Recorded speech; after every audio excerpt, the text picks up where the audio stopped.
Mëpotëyëk ha tsaay.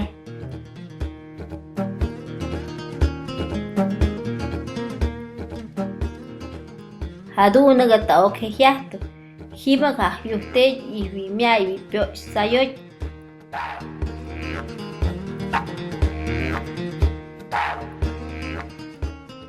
Ko ga atzum jemiech, jima ga ihwipyago na'wambu, manit jewimbe.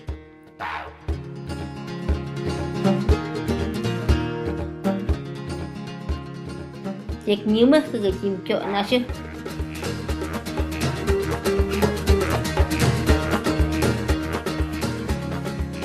Manit hanak mek miesbo, hima ga bibiako na wambo.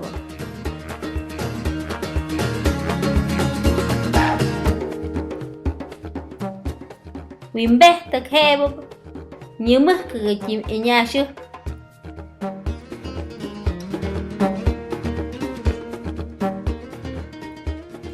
Hak meh tak ha uk hebo, hima ga bibiako na wambo, hadu ne minambo. Ko ga tsayo chikyo na wambo.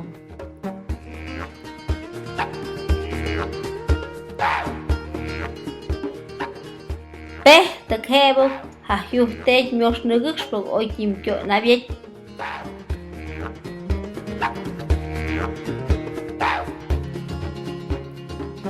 Chak ha chi de miehtu hadu nage minambo ko hekyo na wambo.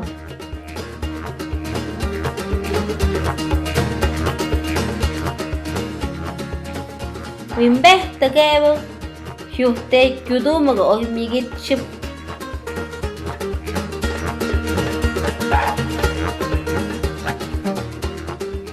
Hakim mieh takatse yung hebo, hima ga nya irubyo.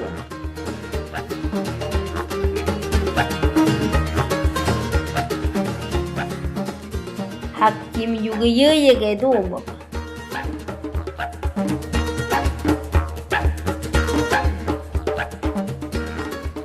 Nevetse yung he yugaye, mëpotëyëk ha tsaay dun, nugushig ashmyaga wi. Tek cha kujiga yuhtej oy kyay.